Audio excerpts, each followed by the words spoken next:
Boa noite a todos, sejam todos muito bem-vindos. Para quem não me conhece, eu sou a Josi, sou colaboradora dessa casa, desse nosso lar.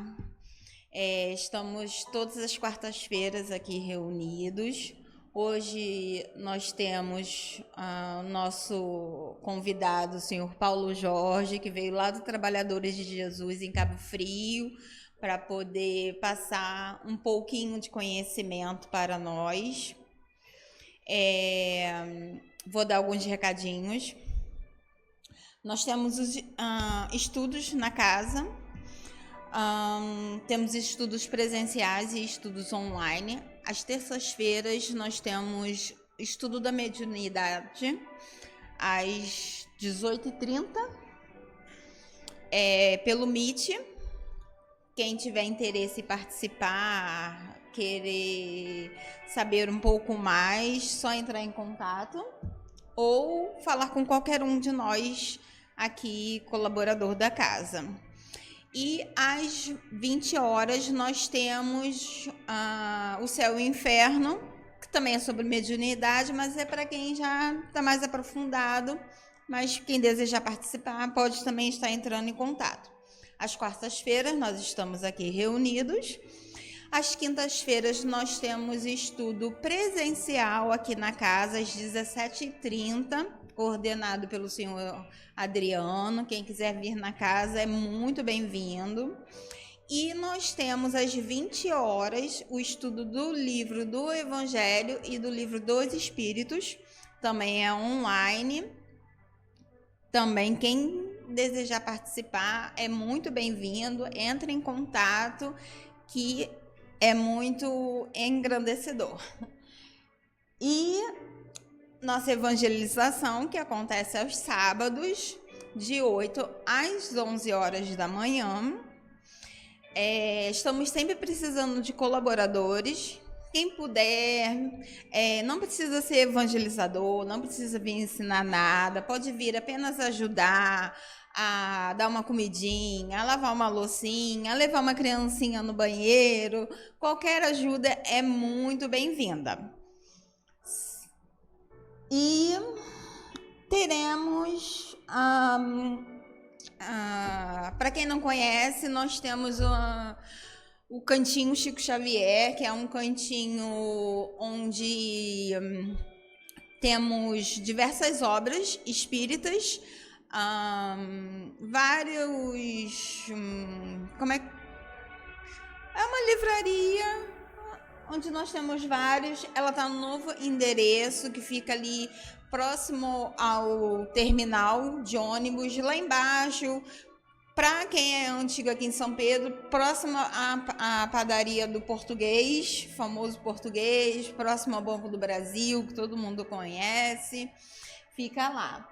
E mês que vem nós teremos novamente Marmitex Solidário. Dessa vez será um delicioso feijão tropeiro com torresmo, feito pela mesma pessoa que fez o cozido, hein? Então, quem gostou do primeiro vai amar o segundo, já pode fazer as reservas. O telefone está ali, mas também pode falar com qualquer um de nós. E é isso. Agora a Helena vai fazer a leitura da página para a gente e depois a Mônica vai fazer a nossa prece inicial.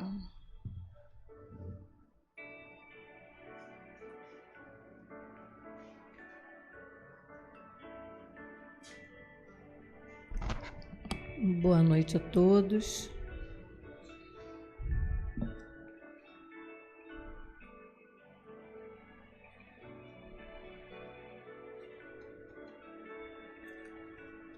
Do livro Fonte Viva, pelo Espírito de Emmanuel, Chico Xavier, e nós abrimos aqui a página Por um pouco. Escolhendo antes ser maltratado com o povo de Deus do que por um pouco de tempo ter o gozo do pecado. Paulo, Hebreus, capítulo 11, versículo 25.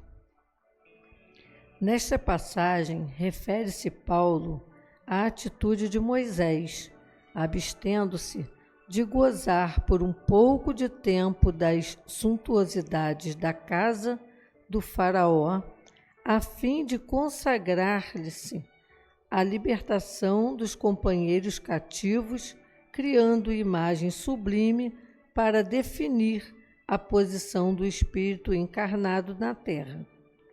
Por um pouco, o administrador dirige os interesses do povo. Por um pouco, o servidor obedece na subalternidade. Por um pouco, o usuário retém o dinheiro. Por um pouco, o infeliz padece privações.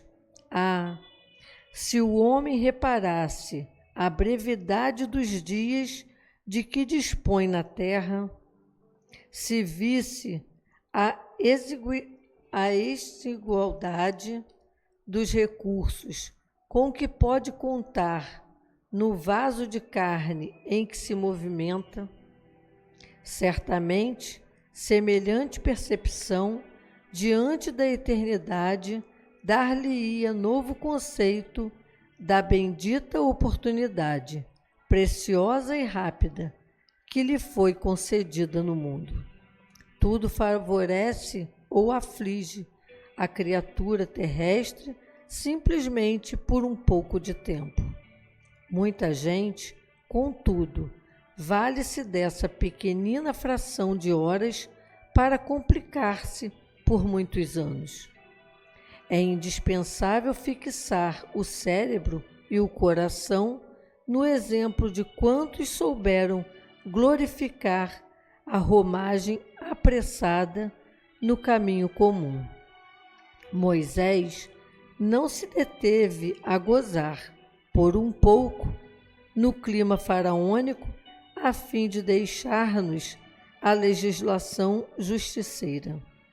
Jesus não se balançou a disputar, nem mesmo por um pouco, em face da crueldade de quantos o perseguiam, de modo a ensinar-nos o segredo divino da cruz com ressurreição eterna. Paulo não se animou a descansar por um pouco depois de encontrar o Mestre às portas de Damasco, de maneira a legar-nos seu exemplo de trabalho e fé viva. Meu amigo, onde estiveres, lembra-te de que aí permaneces por um pouco de tempo. Modera-te na alegria e conforma-te na tristeza, trabalhando sem cessar na extensão do bem, porque é na demonstração do pouco que caminharás para o muito, de felicidade ou de sofrimento.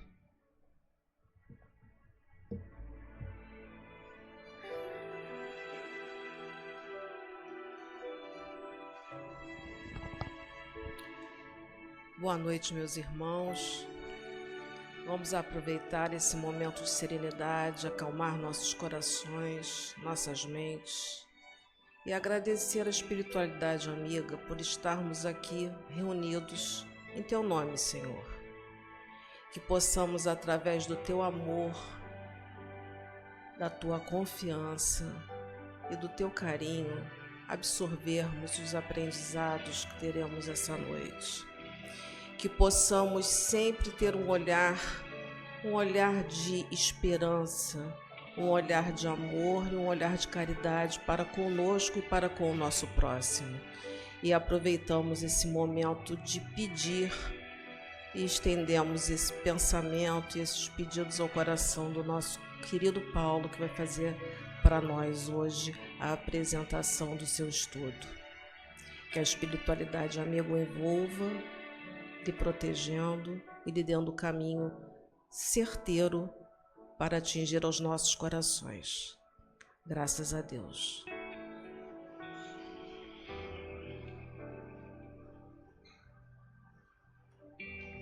Senhor Paulo, a palavra do Senhor. Fique à vontade. Tem aguinha aqui geladinha, se o senhor quiser. Tá bom, obrigado. Boa noite a todos. Agradeço mais uma vez estar aqui com nessa plateia que muitos eu já conheço, né? A gente é antigo, isso tem essa facilidade, né? De conhecer mais rostos. Mas essa casa a gente viu ela nascer pequenininha, muita dificuldade. A gente viu várias pessoas passarem por aqui, pessoas que já foram até para outras casas, espíritos, até para outro plano, né, da vida. A vida continua. Mas a gente está aqui tentando colaborar no que for possível e é um prazer muito grande comparecer aqui nesse local que a gente tem tantas pessoas queridas.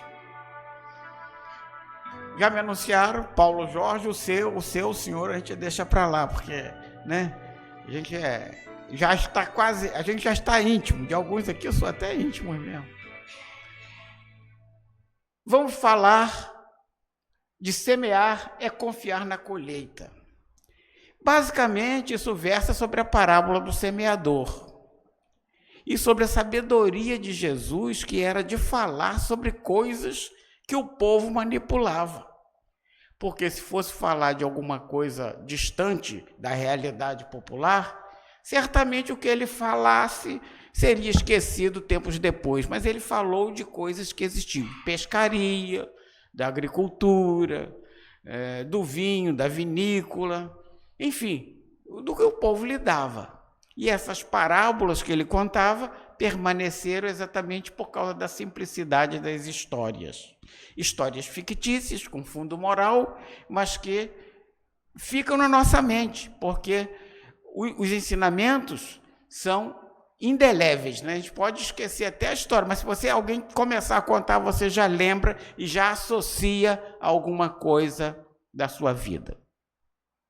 Muitos daqui vieram da zona rural, é o meu caso, eu vim da roça. Nasci com a enxada na mão praticamente, né, aqui no interior de São Pedro da Aldeia. E quando nós nos mudamos, papai mudou-se cá para a cidade para que nós pudéssemos estudar, 7 filhos, na época ele era agricultor, mas não vivia só de enxada, né? 7 filhos para criar, 7 filhos para fornecer escola. Então, para a gente se deslocar de lá para cá era muito difícil. E ele, vendo a nossa dificuldade, ele fez o contrário. A gente passou a morar aqui, ele se deslocava para trabalhar na roça, né? Era um só a se deslocar. Mas quando ele veio para cá e, enfim, vendeu a propriedade que a gente tinha lá no interior, né? No Pau Rachado, depois da Cruz, bem lá, quase já é São Vicente, né? Ele ficou doente. E com essa doença dele, porque ele estava acostumado com atividade física, e de repente teve que passar a vida sentado vendo TV, sentado numa cadeira, e nós resolvemos, nós os irmãos, falamos, olha, vamos nos juntar aqui, vamos comprar um pedacinho de terra que a gente carinhosamente chamava de sítio, mas não chegava nem a ser uma chácara, era um pedacinho de terra um pouquinho grande, mas papai cuidava sozinho, não queria que ninguém ajudasse. Tinha uma casinha pequena e mamãe ia para lá para ajudar. Mamãe também era da roça. E meu pai lá na roça plantava mandioca, farinha, para fazer farinha, né? Muita farinha, tinha um engenho de farinha. Mas também plantava outras culturas, porque a monocultura destrói o terreno, então ele plantava amendoim. E para plantar amendoim, tem que ter uma terrinha mais fofinha, um terreno mais arenoso. Ele sabia disso. Mamãe já gostava de plantar rosas. E para plantar rosas, o terreno arenoso já não servia. Tinha que ser uma terra mais firme, com a mais matéria orgânica, mais barro, porque senão, no primeiro vento, arrancaria as roseiras e as roseiras não dariam, não ia dar certo. Então tem que ser uma terra mais firme para plantar rosas. Quando vieram para cá, compramos esse pedacinho de terra, papai começou a plantar o amendoim e mamãe querendo plantar rosas no local do amendoim de papai, não deu muito certo. Como o terreno não era tão grande, o espaço que mamãe tinha para plantar rosa do lado, ao redor da casa, que era uma terra mais firme, papai começou a invadir, botar uma areiazinha no barro, afofar a terra. Daqui a pouco eu queria deixar aquilo pronto para plantar amendoim. Mamãe ia perder o terreninho dela. Aí era sempre motivo de briga de um com o outro, porque cada um queria o seu espaço, não queria perder. E é assim, cada coisa dá certo num terreno. Vejamos nós se Jesus viesse nos dias atuais, né? Agora, aparecesse aqui de repente. Não assim bonitão como está ali naquela foto, né? Porque certamente onde ele nasceu ele devia ter uma aparência um pouco diferente, porque aquela aparência é uma aparência romana, né? Mais do sul. Mas enfim, se ele chegasse aqui, vejamos como ele ia ensinar para as crianças da agora. Lá naquela nossa roça, nós recebemos umas visitas da cidade. E eu fico imaginando com a tecnologia, as crianças já não conhecem as coisas da roça. Chegou um garoto lá, viu a galinha correndo no terreiro, falou para o pai, olha pai, o quinó, olha o quinó. Ele nem sabia que era galinha, ele chamava de quinó, porque na caixinha do caldo de carne tem uma galinha. Né? Então, ele achava que era o quinó, aquilo era o quinó. Né? Aí o pai explicou que era uma galinha. No amendoim, que eu levei uma pessoa da minha família, né? Lá para conhecer pela primeira vez, e papai, quando chegava, já queria mostrar as coisas da roça. Chegava dentro de um gavetão que ele tinha, que guardava os amendoins que ele colhia, em vagem, e a pessoa nunca tinha visto um amendoim em vagem. Só viu o amendoim na paçoca, já socado, né? Aí ela ficou encantada com o amendoim. Daqui a pouco nós a encontramos andando pelo terreno assim, olhando as árvores e procurando a árvore do amendoim. Falei, minha filha, amendoim não dá em árvore não, amendoim enterrado no chão. Né? Não é em árvore, é um pequeno, um arbustinho, tamanho de uma vassourinha de terreiro, e que você arranca dali, por isso que a terra tem que ser fofa, porque se a terra for muito densa, o amendoim vai ficar todo na terra, você vai puxar, só vai sair o ramo, o amendoim vai ficar enterrado. Né?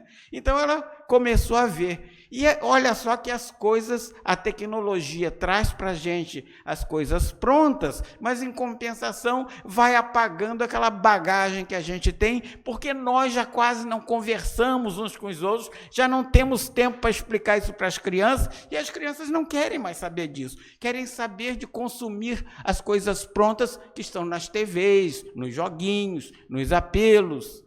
Né? E é uma missão muito grande quando a gente vê uma casa como essa, que tem uma evangelização, né? Que não é toda a casa que tem, a responsabilidade que é de passar as coisas simples que nós tivemos para as crianças, porque nas coisas simples, a exemplo do que Jesus ensinou, estão os ensinamentos morais. Semear é confiar na colheita. Naquele dia, saindo Jesus de casa, assentou-se à borda do mar, e vieram para ele muita gente, de tal sorte que, entrando em uma barca, se assentou, ficando toda a gente de pé na ribeira. Ele lhes falou muitas coisas por parábola, dizendo, eis aí saiu o que semeia a semear. E quando semeavam, uma parte das sementes caiu junto da estrada, e vieram as aves do céu e comeram-na. Outras, porém, caiu em pedregulho, onde não tinha muita terra, e logo nasceu, porque não tinha altura de terra. Mas saindo o sol, se queimou, e porque não tinha raiz, se secou. Outra, igualmente, caiu sobre os espinhos, e crescendo os espinhos, a afogaram. Outra, enfim, caiu em boa terra, e dava fruto, havendo grãos que rendiam, a 100 por 1, outros a 60 e outro às 30. O que tem ouvidos de ouvir, ouça. Gente, ele não diz que rendeu 100%. Render 100% é render de 1 para 1, né? Eu emprestei R$1 para uma pessoa e ela me pagou com 100% de juros, eu recebi R$2. Ele não, em boa terra dava fruto, havendo que rendia 100 para cada um. Para cada palavra semeada, porque isso é uma metáfora, ou para cada grão, rendiam 100 grãos. E é basicamente isso que acontece na agricultura. Ele transportou isso para um ensinamento. Porque quando a gente planta, por exemplo, o amendoim, a gente planta 3 carocinhos dentro de uma covinha. Faz um buraquinho, 3 carocinhos. Daqueles pés que nascem ali, dão vagens com muitos e muitos caroços. É uma metáfora, mas uma metáfora que nos ensina que a palavra também semeada, ela vai render, vai dar frutos. Mesmo as que não rendem muito, rendem 30. Mas todos tinham condição de entender isso? Não, nem todos que estavam ali ouvindo tinham condição de entender. Havia gente que não conseguia.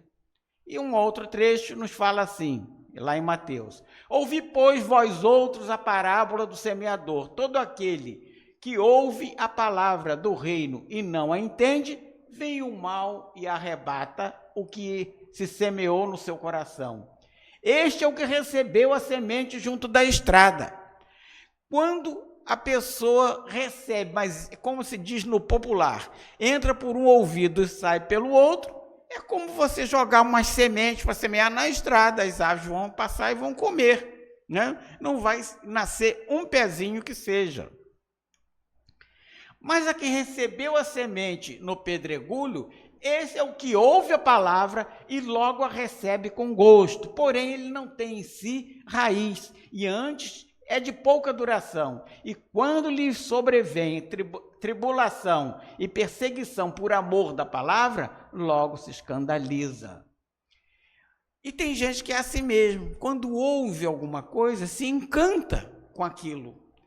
Mas aí ele chega em casa e fala para o seu familiar que não comunga da mesma ideia, do mesmo ideal, e o familiar ou um amigo diz: isso aí tudo é bobagem. E ele, com medo de cair no ridículo, com medo de se indispor com as pessoas à sua volta, logo ele deixa isso para lá e nunca mais vai. Isso acontece, é como a semente que cai no pedregulho, não tem profundidade. E o que recebeu a semente entre os espinhos, esse é o que ouve a palavra, porém os cuidados deste mundo e o engano das riquezas sufocam a palavra e fica infrutuosa, né? Tem pessoas que entendem, tem pessoas que acatam, inclusive, tem pessoas que, inclusive, mudam o seu comportamento, mas quando não tem muita profundidade, as portas largas da vida vão se abrindo e ele acaba esquecendo desses ensinamentos. Por isso, às vezes, as pessoas criticam: mas você vai todo dia, todo fim de semana, todo dia de palestra vai à casa espírita? Sim, porque se ele não for daqui a pouco, né, ele acaba esquecendo das coisas, porque a vida vai nos levando pelas portas largas. Se a gente não tomar cuidado, a gente acaba entrando numa delas, né? E o que recebeu a semente em boa terra é o que ouve a palavra e a entende, e dá fruto. E assim um dá 100, e outros 60, e outros 30 por um. Está lá em Mateus. Mas e o terreno? Vamos dar uma olhadinha aqui o que acontece aqui dentro da nossa casa espírita, em toda a casa espírita, né? Todo templo religioso, por assim dizer, não precisa nem necessariamente ser a casa espírita, mas vamos usar a casa espírita porque estamos aqui, né? Tem aqueles que se comportam como uma semente que cai na estrada, ouve e não entende. Tem aquele que às vezes vem à casa espírita, por sinal tem alguém aqui de primeira vez? Não, né? Tem não, né? Gente, todo mundo já é espírita. Tem aquele que às vezes vem à casa espírita pela primeira vez. Vem por quê? Vem porque um familiar convidou, o familiar chegou à visita na hora, o familiar: vamos lá comigo, vamos. Eu chamo isso de algema fraterna. O cara passa a algema no outro e leva para a casa espírita. Ele chega lá, ele vai estar bem ali? Não vai estar. Ele vai estar ali, não quer nem ouvir nada, ele está doido para sair. Sei lá, vai estar nos locais que ele gosta, né? Então, cada um tem sua hora, cada um seu tempo. Não adianta trazer a pessoa à força, não, porque não vai resolver, né? Então, é aquele que ouve e não entende. Lógico que ele não vai absorver nada, é lógico. Tem aquele que ouve com entusiasmo e desiste diante da dificuldade? Tem, a gente falou daquele que chega em casa, ouve o ensinamento, aqui também tem. Aquele que vem à casa espírita, que maravilha. Aqui na plateia é uma beleza, né? Mas quando a gente começa nos trabalhos da casa, começa a ver as dificuldades da casa, os telhados arrancados, os banheiros para lavar, comida para fazer, a coisa vai ficando complicada. E a pessoa, às vezes, desiste diante das dificuldades. As próprias dificuldades, quando veem que não adianta você segurar na mão de Deus e ir, né? Porque você está transferindo sua responsabilidade para uma espiritualidade e a responsabilidade não é dela, é sua, de fazer por si mesmo, né?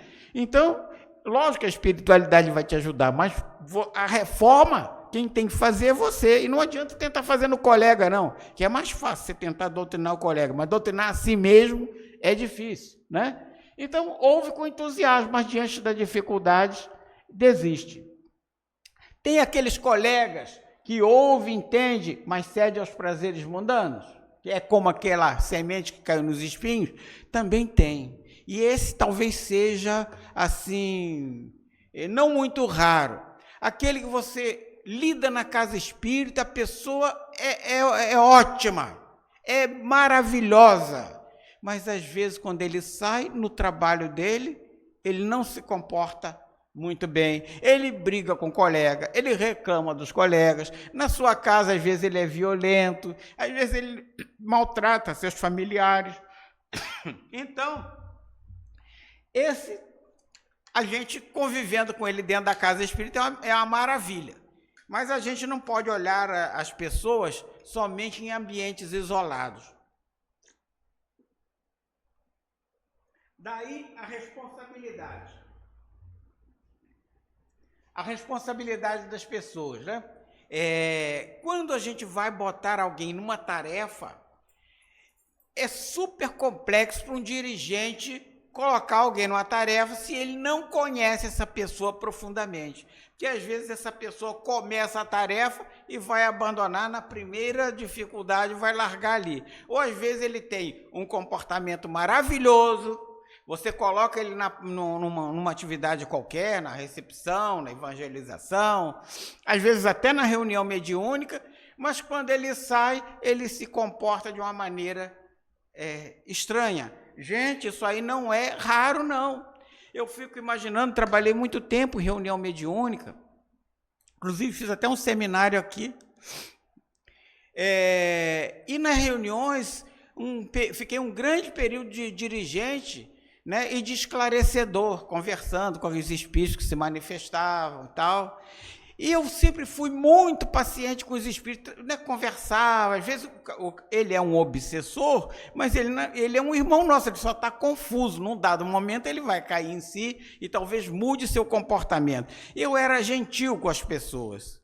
Aí meu pai desencarna, numa situação difícil, no hospital, estava internado lá em Bom Sucesso.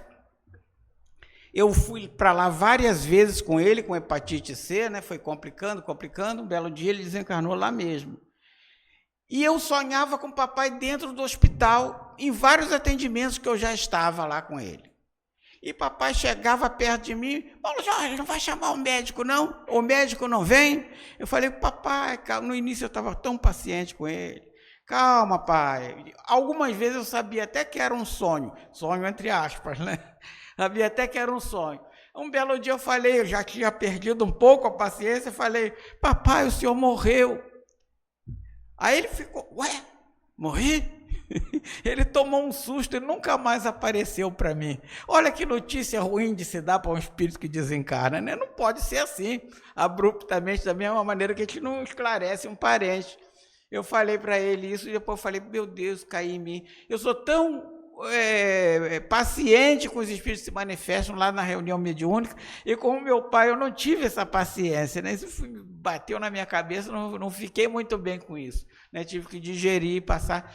Depois sonhei com ele já bem, né, em outras situações, mas isso aí acontece bastante e ninguém está imune.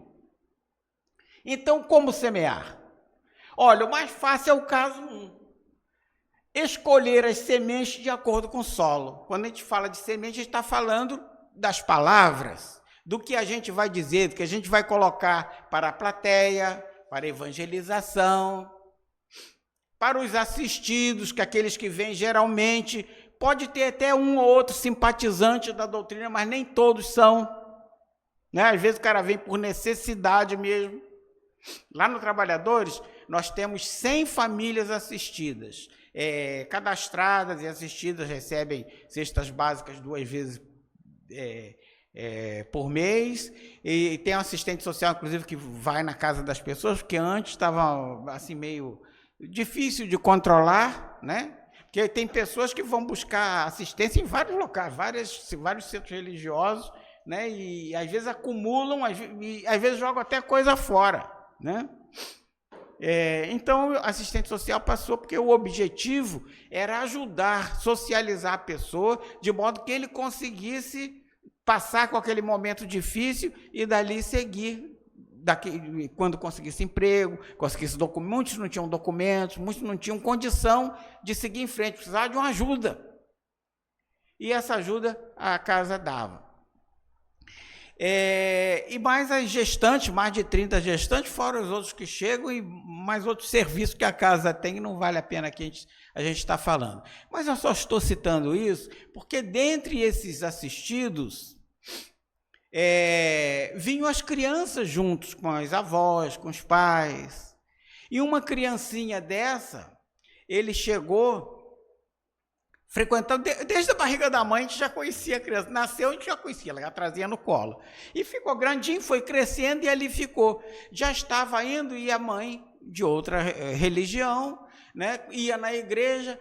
Um belo dia foi na igreja, o pastor soube que ela ia na casa espírita pegar a cesta básica, mas deu uma bronca em público, né?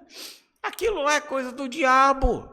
Não vai pegar não, que aquilo é coisa do diabo, que entra ali, é a mesma coisa de entrar no inferno. Está pegando a chave do inferno para entrar. E o garoto falou, não. O garotinho pequeno, a mãe, coitada, ficou com medo. Mas o garotinho falou, não, lá não é coisa de diabo, não. Lá só falam de Deus. Olha só, uma semente foi colocada aos poucos em doses homeopáticas, a criança foi ouvindo. Ninguém falou para ele aderir ao espiritismo, para ele, nada. Nem entrar na evangelização, porque a gente via que a família não adotava essa crença. Então, a gente não força a barra, a pessoa está precisando, todo mundo precisa. Então, a criança só ouvia. A gente pensa que as crianças não prestam atenção. E prestam. E vão pegando as coisas, né? Não sei se essa criança se tornou espírita, possivelmente não. Ao meio dela, a levaria, era mais fácil levar para outro caminho.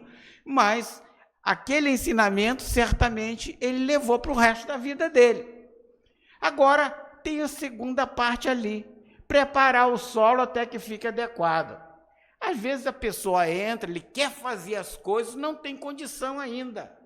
E isso acontece muito nas casas espíritas.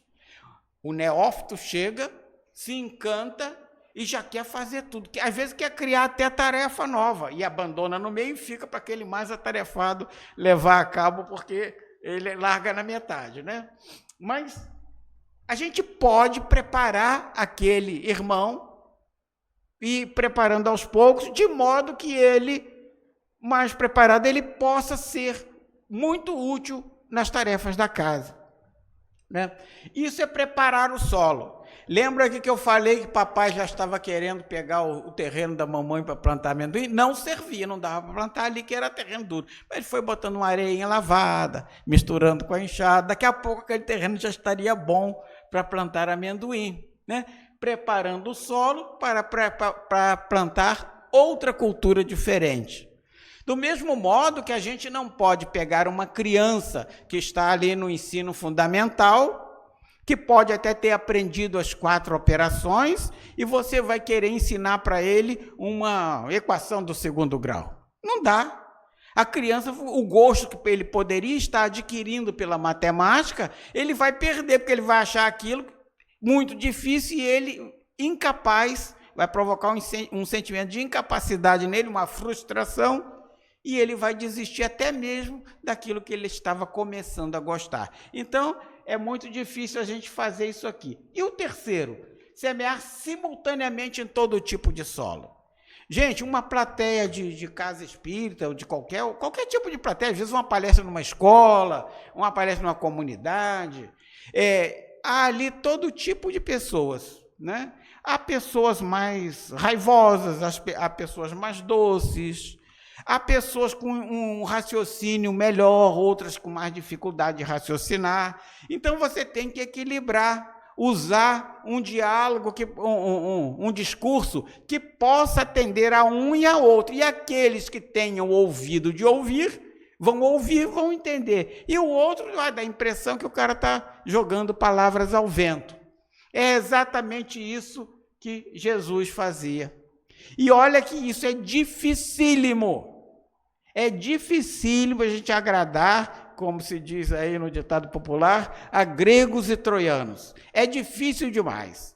Mas Jesus tinha essa capacidade, né? E o que ele quer é que nós tenhamos essa capacidade, né? Um dia, quando a gente evoluir o suficiente, quando a gente entender o outro, né? A gente se colocar no local do outro muitas vezes, porque falar para o outro como se o outro fosse um alienígena é muito fácil, ele está longe da gente. A gente tem que falar se colocando no lugar. Por isso ele ensinava por parábolas. E vejamos aqui que isso causou espécie nos seus seguidores, nos seus discípulos, né? E chegando a ele, os discípulos lhe disseram: por que razão lhe falas tu por parábola? Ele respondendo lhes disse: porque a vós outro vos é dado saber os mistérios do reino dos céus, mas a eles não lhes é concedido, porque ao que tem se lhe dará e terá em abundância, mas ao que não tem, até o que tem lhe será tirado. Por isso é que eu lhes falo por parábolas, porque eles vendo não veem e ouvindo não ouvem, nem entendem. É aquele caso que eu falei do garotinho de matemática, eu citei o exemplo aqui, né? Se você forçar muito a barra com ele, aquele gostinho que ele estava pegando, ele vai perder. Até o que ele tem lhe será tirado, porque ele vai perder até o gosto que ele tinha. Enquanto que aquele que já tem uma base, ele vai aprender coisas novas, vai fortalecer o que ele já sabia. Basicamente é isso que Jesus quis dizer, né? Cada um ao seu tempo. Estou preparado para a tarefa? Bom, e é o que eu estava falando na casa espírita. Às vezes chega o neófito, né? A pessoa veio pela primeira vez, gostou, se encantou, já quer fazer. Todo mundo, aliás, não sei se aqui o povo de lá de Cabo Frio é mais atrasado, né? E quer sempre isso. Mas lá o povo chega, já quer, mal entrou na casa espírita, quer ir para a mesa mediúnica. Eu falei, meu filho, a mesa mediúnica é uma das mais complexas tarefas que existem. Porque não tem feriado, não tem nada. Chovendo, fazendo sol, você tem que estar lá. Você não tem férias, né? Mesa mediúnica é um trabalho muito complexo. A melhor mesa que tem é a mesa da casa da gente, farta, né? Com comida, tudo aí, sim. A mesa mediúnica é um dos trabalhos mais difíceis na casa.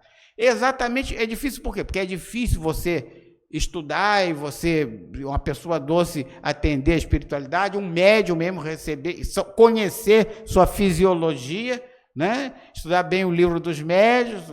Não pode ninguém ser médium sem conhecer a doutrina espírita, né? Está na reunião sem conhecer. Ele conhece, ele pode, qualquer um pode fazer isso, né?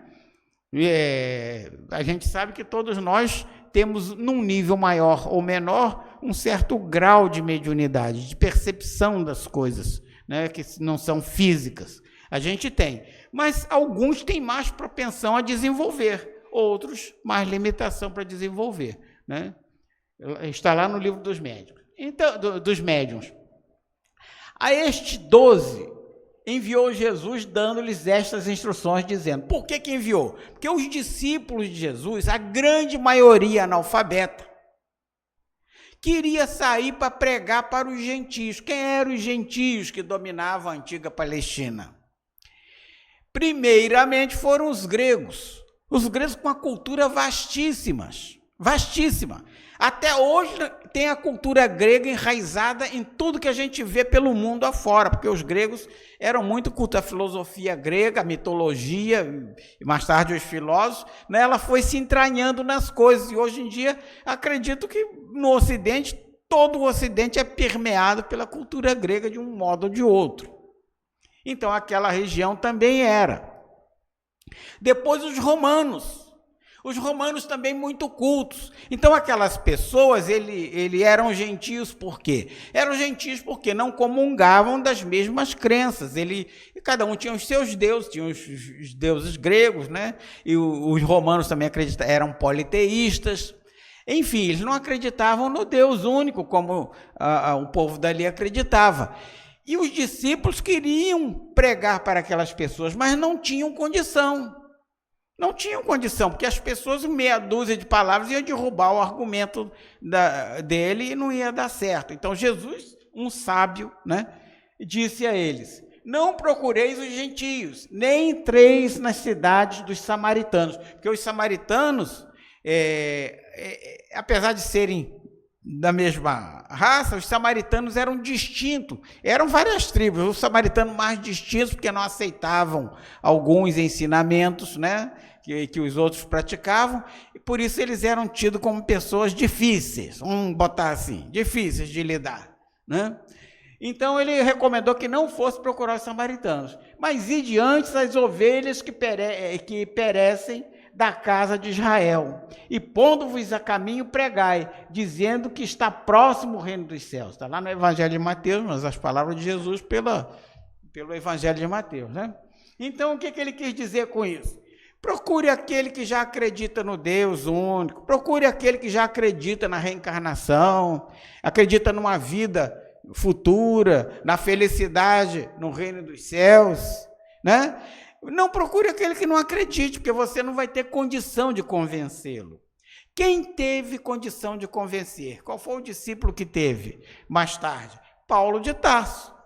Isso muito tempo, já depois que Jesus já tinha desencarnado na cruz e aí por diante, né?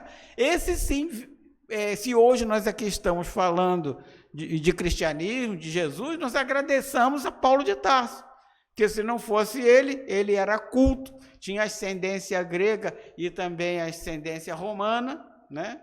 E então ele transitava muito bem entre essas pessoas cultas. E ele teve condição de fazer isso, né? Suas 3 viagens, né? Fez palestras por aí afora, fundou igrejas por aí afora, e inclusive a última delas já estava preso, né? Aí, assim, ainda assim, ele fez muita coisa. E a gente com as mãos livres, né? O corpo livre, muitas vezes a gente tira o corpo fora do trabalho, né? Opta por descansar. Então a gente pode aplicar nas casas espíritas como? Já falei da empolgação do neófito, a escolha dos tarefeiros para a tarefa, já falei. Todo trabalho é importante. Gente, todo trabalho é importante. Trabalho é trabalho, semanticamente é a mesma coisa. Trabalho é trabalho, não tem distinção. Vamos imaginar que, por exemplo, num centro cirúrgico, o cirurgião, talvez uma função nobre, né, de ir ali e fazer uma cirurgia aberta, manipular os órgãos das pessoas e promover uma cura, tirar ali uma tumoração, uma coisa qualquer. Mas o que ele faria se não tivesse a assessoria dos instrumentadores?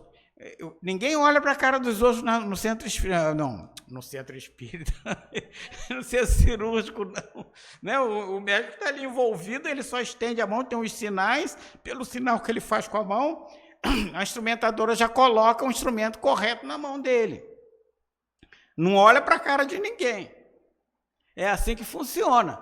Se não fosse essa instrumentadora, o que seria dele? E o que seria dele, desse ambiente, se não fosse a pessoa que vai limpar aquilo ali, né? Promover para que aquela sala esteja livre de bactérias e não venha causar uma infecção naquele paciente, né? Então, todos têm, se uma peça dessa falhar, a coisa vai por água abaixo. Que seria de todos esses se o lixo o lixo cirúrgico não fosse recolhido adequadamente, né, com recipientes propícios e fosse tratado, né, de uma maneira de tratamento de lixo industrial, né, fosse misturado no lixo comum. Uma pessoa, um trabalhador qualquer, poderia se furar numa seringa utilizada, né? Se cortar numa lâmina de bisturi descartada, enfim. Todo trabalho é importante. Se uma peça do trabalho falhar, todos falham, né? Na casa espírita, que seria isso? Eu tenho certeza que para ter hoje aqui, esse trabalho, eu trabalhei, eu estudei, o colega ali estudou, a dirigente estudou, né? Mas se não fosse alguém chegar aqui, limpar, botar as cadeiras, aqui a água está geladinha, alguém colocou para gelar. Se não fosse esse trabalho, né, o trabalho inteiro seria comprometido. Então, gente, não existe trabalho melhor do que o outro, trabalho mais excelente do que o outro. O que a gente tem é que ter alguns cuidados, por exemplo, na recepção. Às vezes uma recepção desvirtua a casa espírita, mas não é por má vontade da pessoa, é por desconhecimento, né? Às vezes a pessoa não sabe tratar, a pessoa não sabe nem o mecanismo de funcionamento da própria casa espírita, então ele não sabe direcionar, fazer a triagem necessária. Recepção é uma das coisas fundamentais numa casa. Sementeira ou semeador, o que é que eu sou? Qual o papel da casa espírita? É acolher, é ensinar, né? A gente viu aqui falando da evangelização, as palestras públicas. Ensina, mas não vai fazer de ninguém um espírito.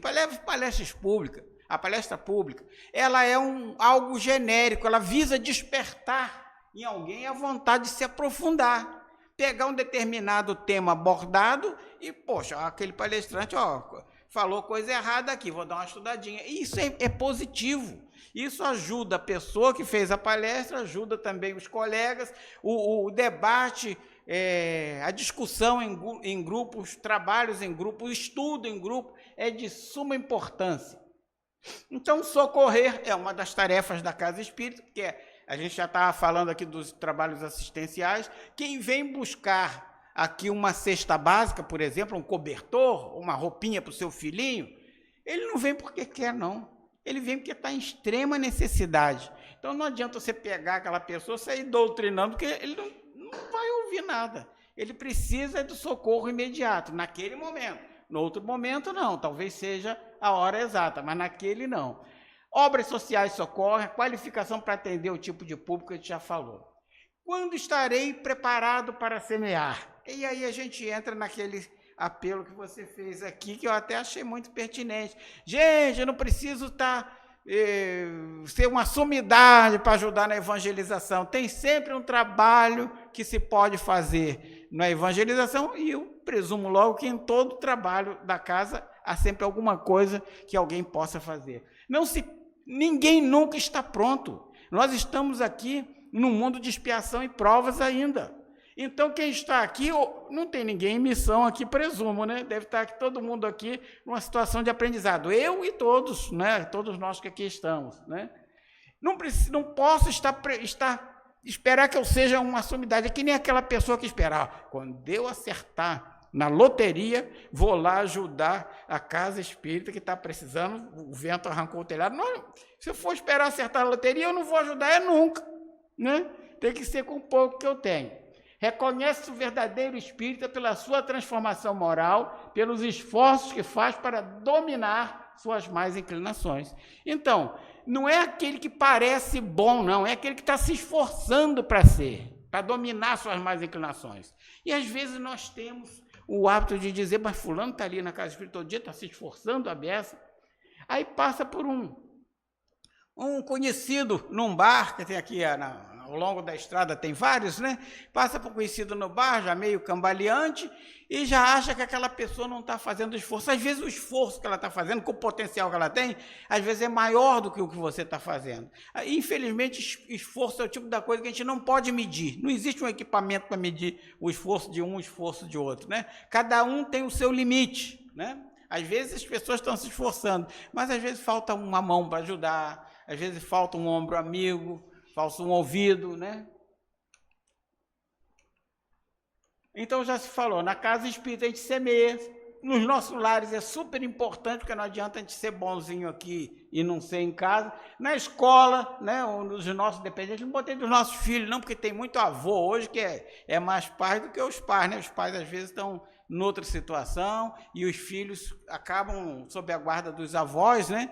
Então, a escola dos dependentes, no trabalho, no trânsito, que é tão difícil a gente ser bonzinho no trânsito, às vezes a pessoa nos fecha, vindo para cá mesmo, recebi uma fechada, né? Ainda bem que eu não revidei, mas toda hora acontece, ainda mais nós que temos um fluxo de turistas aqui muito grande. Não esquecer, respeitar todo tipo de solo, porque cada um tem o seu tempo, cada um tem sua hora, cada um tem seu potencial. Eu não posso cobrar de uma pessoa o mesmo potencial que eu cobraria de outra pessoa, nem me cobrar com um potencial que eu jamais vou poder dar. Eu tenho que cobrar as minhas pequenas coisas, minhas pequenas falhas, de modo que, num todo, eu consiga melhorar alguma coisa, dar um passo para frente. E qual a missão nossa? Missão dos espíritos. Está aqui nas palavras de Erasto, que foram sacerdote, né, antes de desencarnar, e depois que desencarna, tem uma contribuição imensa na doutrina espírita, né? Então está aqui: sim, vós todos, homens de boa fé, que tendes consciência de vossa inferioridade. Os homens de boa fé, né, que estão no trabalho bem, mas têm noção da sua inferioridade. Ao contemplar no infinito mundos espaciais, partir em cruzada contra a injustiça e a iniquidade. Ide e aniquilai o culto ao bezerro de ouro, ou seja, as bobagens da vida, o culto às coisas inúteis da vida, né? Porque naquela época falava bezerro de ouro que havia um deus cujo símbolo eram bezerros, né? Mas as estátuas da vida, não adianta a gente cultuar, nem os ídolos encarnados adianta.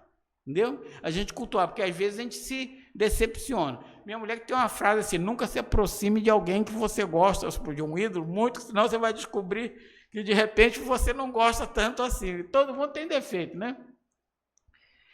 Ide que Deus vos conduz, homens simples e ignorantes. Vossas línguas se soltarão e falareis como nenhum orador sabe falar. Ide e pregai, que as populações atentas receberão com alegria vossas palavras de consolação, de fraternidade, de esperança e de paz. Ide agradecer a Deus a gloriosa tarefa que vos concedeu. Mas cuidado, olha aqui a advertência. Cuidado, tem a ressalva aqui, que entre os chamados para o espiritismo, muitos se desviaram da senda. Atentai, pois, no vosso caminho e buscai a verdade. Gente, entre os chamados para o espiritismo, a gente está pensando no mundo atual, mas vamos voltar um pouquinho no tempo, ao tempo de Kardec. Dentre aqueles todos que estavam com ele, quantos ali queriam se dar bem, como de fato aconteceu com alguns deles, principalmente depois do desencarne de Kardec, né, que as pessoas queriam tomar conta das obras e as obras começaram a ter ingerência dos editores, né? E a esposa dele continuou viva, mas coitada, ela no meio de tanta águia, né, ela deve ter tido muita dificuldade. Então, cuidado, porque muitos se desviaram da senda. Se desviar como? E como que nós hoje poderíamos nos desviar da senda? A gente tem um objetivo: promover a nossa própria melhoria, colaborar na sociedade, divulgar a doutrina espírita, divulgar as lições de Jesus, né? É um objetivo geral do espiritismo. Nós temos os princípios básicos do espiritismo. Mas quando que nós nos desviamos da senda, desviamos do nosso objetivo? Vamos dar uma olhadinha aqui. Botei duas, a gente está fazendo uma analogia com a agricultura, eu botei duas coisas aqui de agricultura: a enxertia e a transgênese. O que é enxertia? De maneira que todo mundo entende. Quando a gente planta uma sementinha de uma laranjeira, vai nascer uma laranjeira. Se nascesse uma jaqueira, seria um absurdo. Nasce uma laranjeira. Mas demora uma eternidade para dar laranja. Eu acho que são 12, 17 anos para dar uma laranja, de um pé que você planta da semente. Por que então que a gente alguém pensou lá atrás, né? Vamos fazer uma enxertia, ou seja, misturar um pedaço da laranjeira Num limão, a gente planta o limão dá mais rápido. O limão, acho que com 2 anos, 3 anos, está dando limão. A sementinha do limão você plantar. Né? Vamos plantar a semente do limão, que dá rápido, e a gente enxerta a laranjeira no limão. Olha que ideia maravilhosa, deu certo. As laranjeiras que a gente compra de enxerto é assim. Papai cansou de fazer, eu cansei de ajudá-lo também. A gente pegava o pezinho de limão, fazia um cortezinho em T, tirava a casca com muito cuidado para não arranhar nada do lenho, né? Muito cuidado, afastava, pegava um triângulozinho de laranjeira que tinha um brotinho, onde nasceria um galho na laranjeira, né? Tinha um brotinho, e enxertava ali, botava aquele pedacinho ali dentro e amarrava com alguma coisa porosa. A gente botava palha de bananeira, mas pode ser uma gaze, e funciona. Aí depois que brota, você corta o limão, e a laranjeira pensa que é limão e dá, pensa entre aspas, né? Que a laranjeira não pensa, e dá laranja mais rápido, e com uma vantagem. O limão que dava espinho, a laranjeira plantada da semente também dá espinho, a laranjeira de enxerto não dá espinho. E fica muito mais imune à praga, porque a laranjeira plantada da semente dá praga com a facilidade danada. E a do limão, o limão é mais imune às pragas, e a laranjeira adquire isso. Isso é uma enxertia. Existe essa enxertia que a gente faz com esse galinho, tem enxertia de cavalo também que a gente faz com a roseira, que a gente corta um galho da roseira, enfia o outro no meio, a gente faz mescla de rosas assim, fazendo enxertia de roseira. É outro tipo de enxertia, aquele ali é de cavalo, não se faz com laranjeira assim. Talvez até faça, mas eu nunca vi ninguém fazendo, né? Enfim, e na casa espírita, o que é uma enxertia? Gente, a gente aqui tem egressos de toda a área. Tem aquele ateu que chegou e está ali, veio só com a esposa, que a esposa gostou do espiritismo, ela já era espírita, ele veio para olhar e acabou ficando e tal, mas ele não acreditava em nada, mas no final acaba acreditando. Mas aí é tolerável, que ele vai aos pouquinhos adquirindo. E aquele que veio egresso de outra religião, aquele que veio com seus conceitos formados, aquele que veio trazendo os rituais da outra religião para dentro da casa espírita, porque nós não adotamos imagens e rituais, nós não cultuamos, nós não temos, né? É a diferença assim gritante do espiritismo para as demais. Há religiões que têm a Eucaristia, cada uma tem uma coisa, né? Um rito, né? E nós não temos esses ritos, mas há locais que as pessoas já adquirem rito. Eu fui num determinado centro espírita aí. Cheguei lá, a pessoa... hoje em dia eu chego na casa espírita 15 minutos antes da palestra. Porque se chegar cedo, às vezes... Não aqui, pessoas educadas. Mas tem locais que a pessoa te pega pelo braço e o cara sai rodando a casa espírita e já quer te doutrinar para você falar aquilo. A casa está precisando escutar isso, a casa está precisando escutar aquilo. E você acaba, se você não for firme, acaba falando o que o dirigente quer que você fale. E nem sempre é assim, a gente veio para falar um determinado assunto. Então eu passei a chegar 15 minutos. Se eu chegar cedo numa cidade para fazer uma palestra, eu paro o carro, quando for 15 minutos, eu saio e vou para lá. Porque senão já deu errado, né? Já deu errado comigo. Mas numa dessas casas, a pessoa chegou para me mostrar a nova sala mediúnica. E eu fui lá para ver a sala mediúnica. Quando eu cheguei, não, o senhor tem que tirar o sapato. Não podia entrar na sala mediúnica de sapato. Gente, isso é uma crença, nunca ouvi falar isso. Para entrar aqui tem que bota essa roupa branca. Gente, isso não existe no espiritismo. Isso não existe, não é a roupa. Não é a roupa que faz a pessoa. Porque se fosse assim, não é... Jesus mesmo não tinha esses rituais. Então Jesus chegasse ali, não podia entrar no centro espírita. Tinha tanto asseio para fazer, que eu fiquei até com medo da pessoa me flambar para eu entrar naquela sala ali. Falei, não, eu não preciso olhar não, olhei só da porta, tá bom demais. Está quase na hora da palestra, vamos voltar. E assim foi. Transgênese, né? Isso são as enxertias. A pessoa quer trazer o de fora, porque lá era bom, lá ele gostava, então ele quer trazer. E às vezes o pessoal da casa espírita, algumas casas não têm preparo, o deficiente. Às vezes os dirigentes não estudam, eles fazem os outros estudar, mas eles mesmos não estudam. Entendeu? Então, às vezes, por falta, não é má fé, não, por desconhecimento, ele acaba permitindo essas entradas. Bom, E a transgênese o que é? Vocês já observaram que quando a gente viaja para outro país, você não pode levar tudo, menos semente, comida não pode. E por que não pode levar semente? Uma vez era moda um determinado país asiático, aí que eu não vou falar o nome, senão eu vou estar falando contra o país, mas não é o objetivo. Um determinado país asiático aí se cismou de distribuir sementinha, pacotinho de semente. E a minha mulher pegou um desses pacotinhos, porque naquela época não era permitido entrar no país.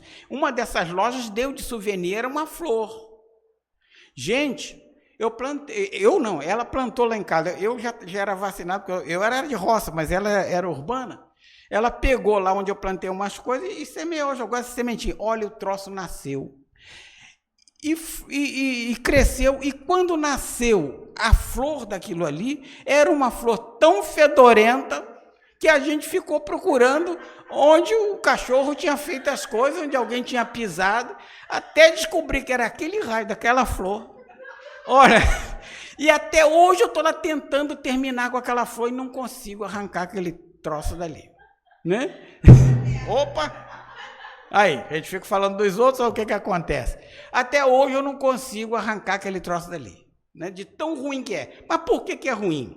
É ruim porque as plantas daqui, nós temos as pragas que controlam o crescimento dela. E as de fora a gente não tem nada. Tem a lagartinha que come a roseira, mas não tem a lagarta capaz de comer aquela desgraceira ali. Tá para existir. Se acharem alguma por aí, me apresenta essa lagarta que eu vou levá-la para cá e tratá-la muito bem, porque é difícil. Caramujo, já notaram o caramujo? Aquele caramujo africano?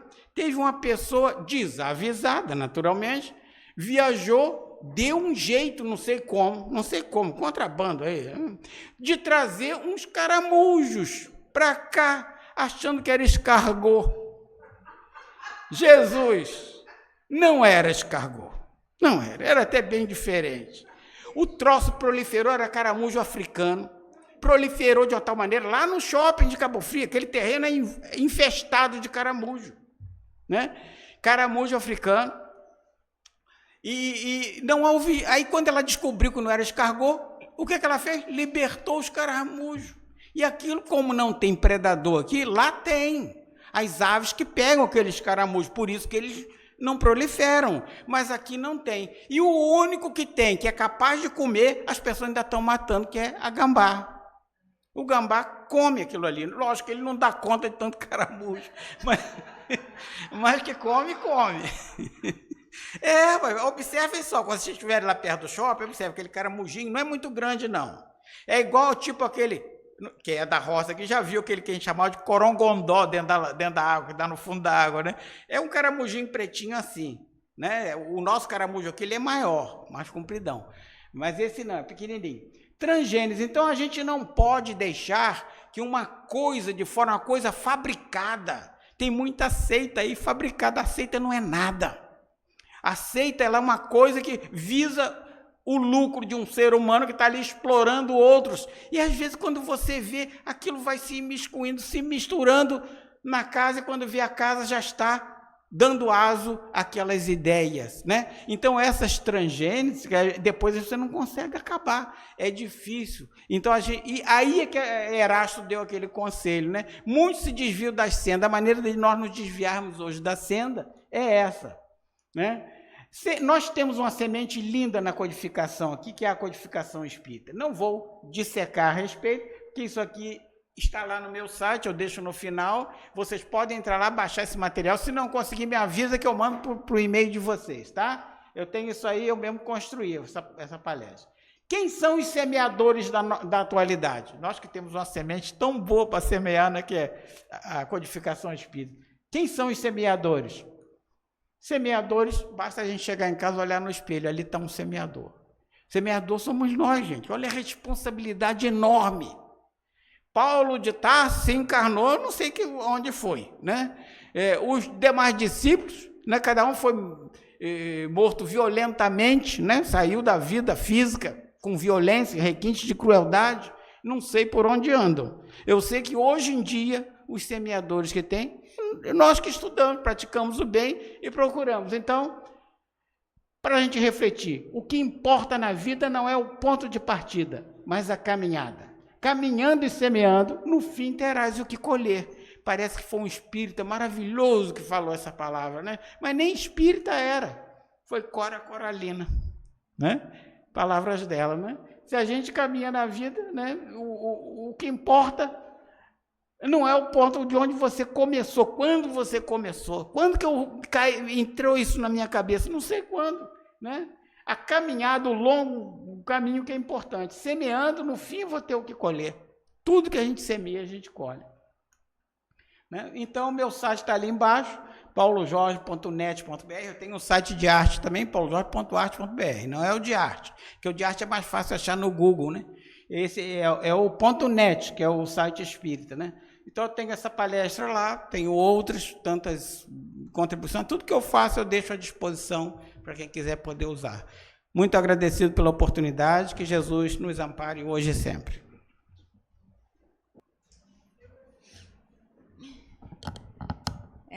Excelente conteúdo, mas só faltou o senhor falar quando que a gente vai colher. Vai levar muito tempo ainda? Porque a gente vai semeando. Quantas vidas, quantos milênios vão levar? Porque, né? Nós vamos então passar para o nosso segundo momento, que é o momento do passe. E quem não desejar receber o passe, é só sinalizar. E a água fluidificada agora fica aqui, à nossa esquerda. E após o passe, eu peço ao senhor Paulo que faça a nossa prece final, por favor.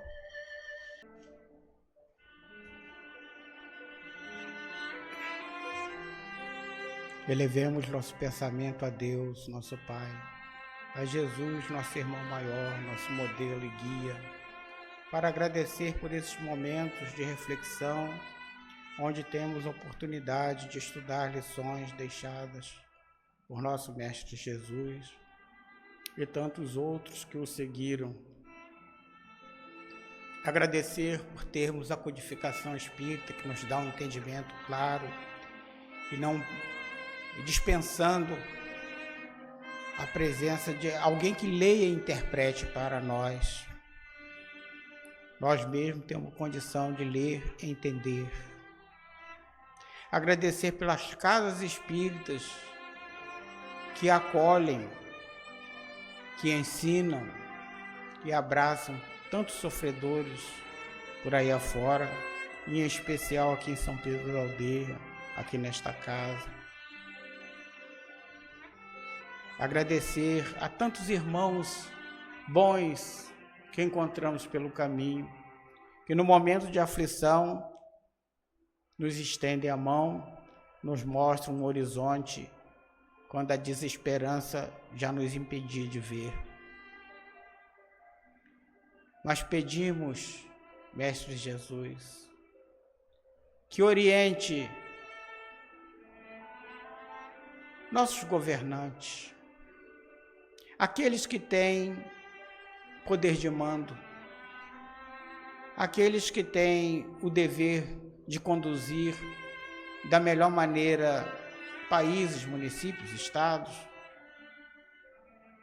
em prol da coletividade, do desenvolvimento social.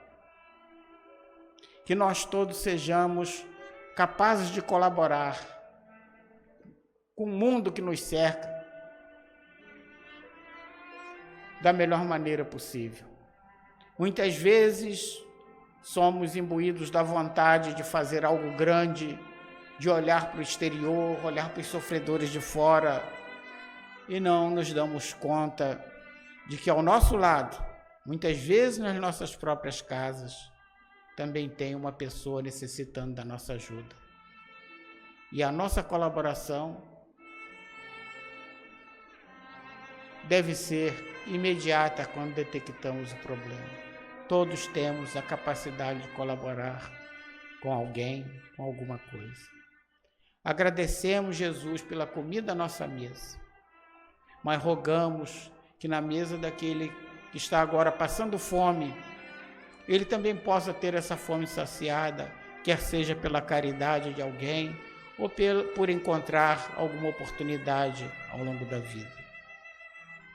Pedimos, Mestre, por nossas crianças, que elas possam ser conduzidas sempre no caminho do bem, e onde há tanta violência, que elas consigam passar por isso e tirar lições boas, porque até das coisas ruins a gente consegue tirar boas lições. Que os nossos filhos, netos, quem está vindo nessas gerações atuais, possam servir de base para os outros, outras gerações que sucederão estas.